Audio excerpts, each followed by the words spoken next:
অসম জাতীয়তাবাদী যুৱ ছাত্ৰ পৰিষদৰ ১বিংশতম কেন্দ্ৰীয় দ্বিবাৰ্ষিক গোলাঘাট অধিৱেশনৰ লাইখুঁটা স্থাপনৰ কাৰ্যসূচী বৃহস্পতিবাৰে অনুষ্ঠিত হয় গোলাঘাটৰ সমন্বয় ক্ষেত্ৰত।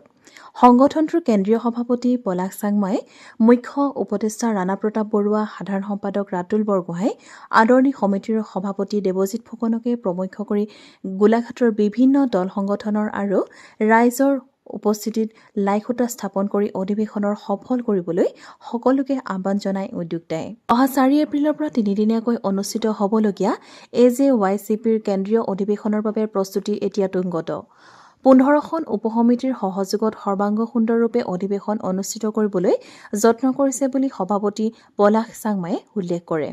তেওঁ কয় যে AJYCPৰ দীৰ্ঘদিনীয়া দাবী আন্তঃৰাজ্যিক পাৰপত্ৰ, খিলঞ্জীয়া ভূমি অধিকাৰ, সাংস্কৃতিক আগ্ৰাসক ৰোধ কৰাৰ ক্ষেত্ৰত পুনৰ আলোচনা কৰি অসম আৰু অসমীয়াৰ স্বাৰ্থত কাম কৰি যোৱাৰ বাবে সংকল্প ল'ব এই অধিৱেশনত। লাইখুঁটা স্থাপনৰ অনুষ্ঠানৰ পাছতে অধিৱেশনৰ শীৰ্ষগীত মুকলি কৰে কেন্দ্ৰীয় নেতৃবৰ্গই।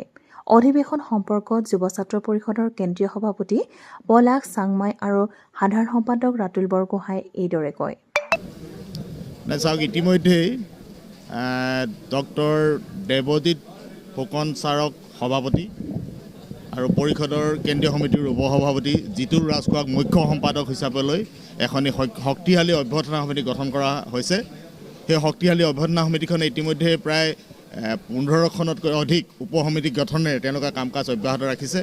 আজি মাংগলিক কাৰ্যসূচীয়ে লাইখুঁটা স্থাপন হ'ল আৰু আমি আশাবাদী আজিৰ পৰা ১বিংশতিতম দ্বিবাৰ্ষিক অধিৱেশনৰ কাম কাজ অধিক ত্বৰান্বিত হ'ব।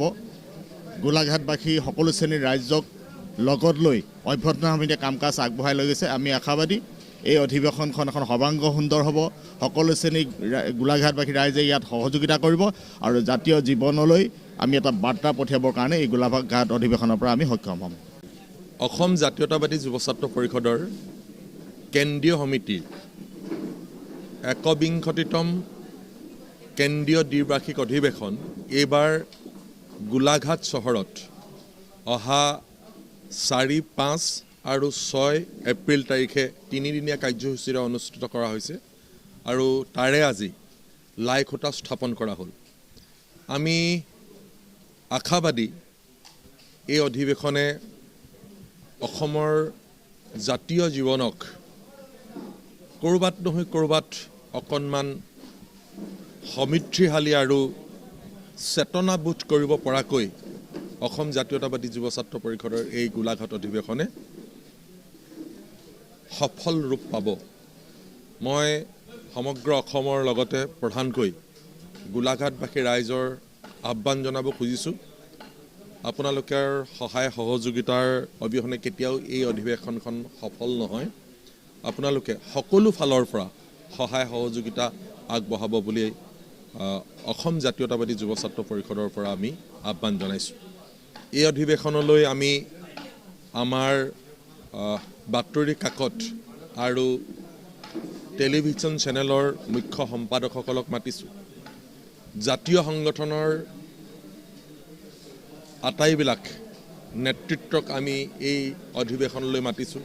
যিমানবিলাক জনগোষ্ঠীয় সংগঠন আছে, জনজাতীয় সংগঠন আছে, সেই জনগোষ্ঠীয় জনজাতীয় সংগঠনৰ নেতৃত্বকো আমি অধিৱেশনলৈ আমন্ত্ৰণ কৰিছোঁ। গতিকে ৩ দিনৰ অধিৱেশন সকলো ফালৰ পৰা সাফল্যমণ্ডিত কৰি তুলিবৰ কাৰণে আমি আহ্বান জনাইছোঁ।